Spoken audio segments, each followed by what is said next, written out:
How appropriate is it that Dan Carlin is our commencement speaker at this historic time? His award-winning podcast, Hardcore History, has been downloaded more than 100 million times. Dan graduated from CU Boulder in 1989 with a bachelor's degree in history. He worked as a journalist in television and radio before he became a podcast pioneer. He brings an unconventional approach to his subject matter that is immensely popular. His two podcasts, Hardcore History and Common Sense, are two of the leading independent podcasts in their genres. Now, here is fellow buff, Dan Carlin.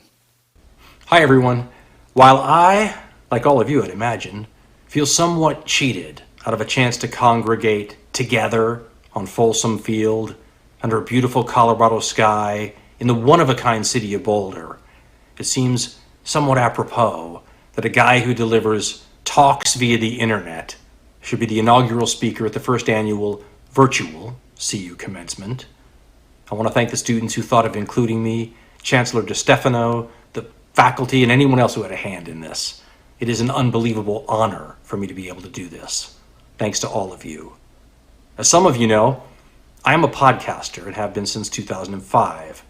It probably won't surprise you to know that I didn't study podcasting at Colorado. Back when I was in college, personal computers were still a really new thing, and I actually remember going down to the CU bookstore to see one. This was in 1986, I think. And if you had told me back then that I would someday be doing some sort of a show from my house, delivered to millions of people through computers and then on their phones, well, I wouldn't have had a framework in which to process that. I started college as a theater major at a school in Los Angeles before transferring to CU and changing majors to history. Both of those majors, by the way, as many of you know, fall into that dreaded category where people wonder what you will ever do in life to earn a living with it.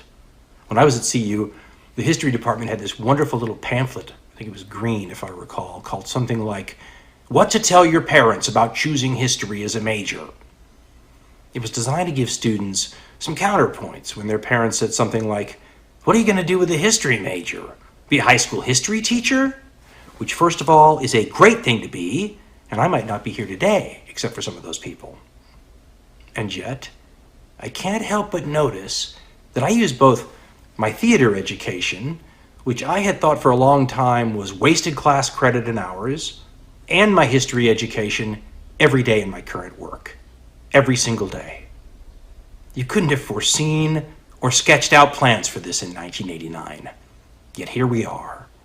You can't predict how you will use your education. The world in which you will need it very well may not exist yet. But when it arrives, you are going to be so much better off for having it than if you didn't have it. When I was here at CU, my advisor, history professor, and all-around good guy, Robert Poyce, told me about the German general Helmut von Moltke the Elder, who once reportedly said, in German of course, that no battle plan survives contact with the enemy. Boxer Mike Tyson made a similar point once, saying that everybody has a plan until they get punched in the mouth. Well, folks, life is going to throw some punches your way. You don't need me to tell you that. You've already likely taken a few. Life is all about the unexpected, right?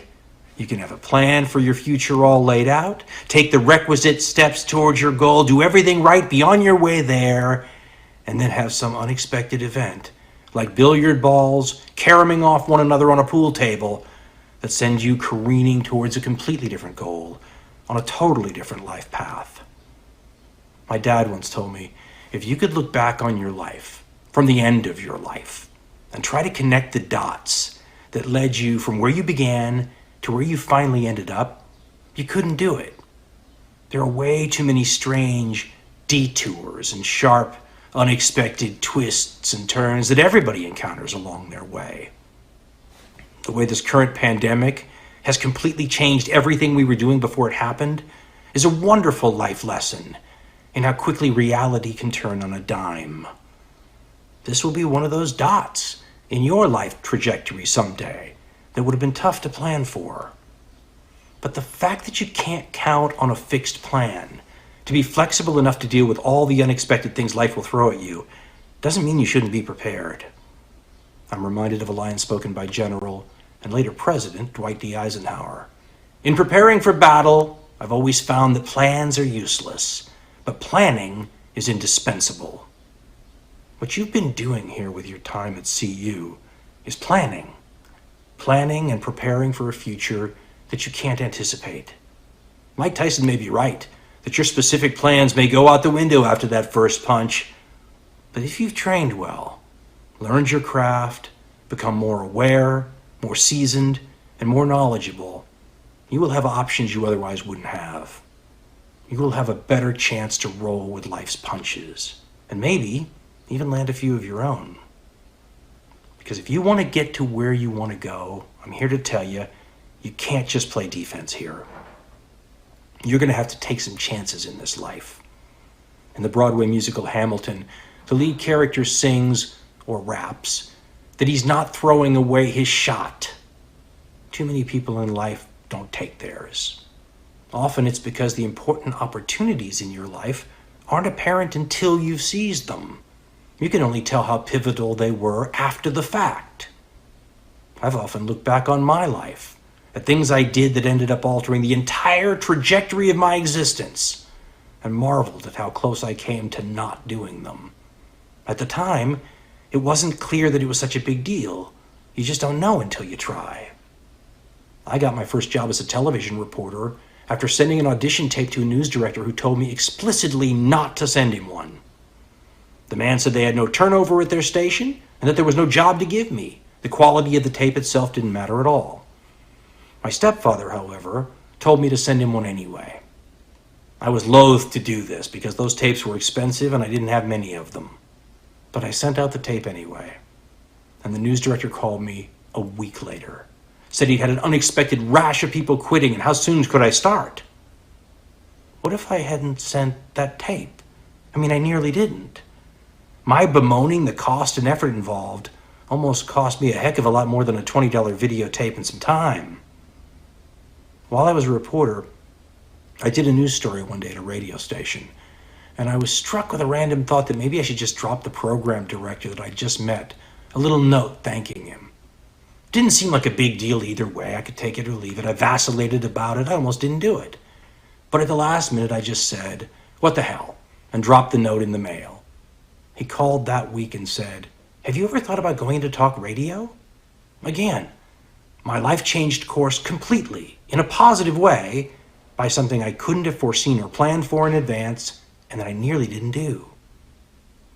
While I was in the radio business, I worked with a fabulous person who became my friend, but then a person who was going to leave and move to a bigger town. I thought about writing her a note and telling her I'd like to ask her out, but it seemed like something that might backfire, workplace romance and all that. I remember almost chickening out. I was going to put the note under her windshield wiper, and I went back and forth. Do I, don't I? I finally just left the note on the car windshield, walked away, and left it in fate's hands, as I recall thinking. Well, she read the note and decided to stay. And she's been my wife for 20 years now, and we have 2 wonderful kids. But what if I hadn't left that note? I almost didn't. But in the connect the dots story of my life, the tape to that news director led me to sending a letter to a radio boss, which led me to meeting the person who would give me my whole current life. Oh yeah, it was my wife's mother who also first suggested I do a podcast about history. So if I don't send that tape to the news director, who told me not to, I'm probably not talking with you here today. It is absolutely terrifying to me to think how thin a reed my whole life today rests upon. The worst part was that I had no clue that those things I almost didn't do were, in effect, my shots. But getting your shot is only half the battle. Once you get it, then you have to make good on the opportunity. This is where your years of planning and hard work comes into play. Getting, for example, a transformative job means nothing if you get fired soon afterwards for not being able to do it well. And most jobs require some basic foundation in skills and knowledge, and then the ability to learn more.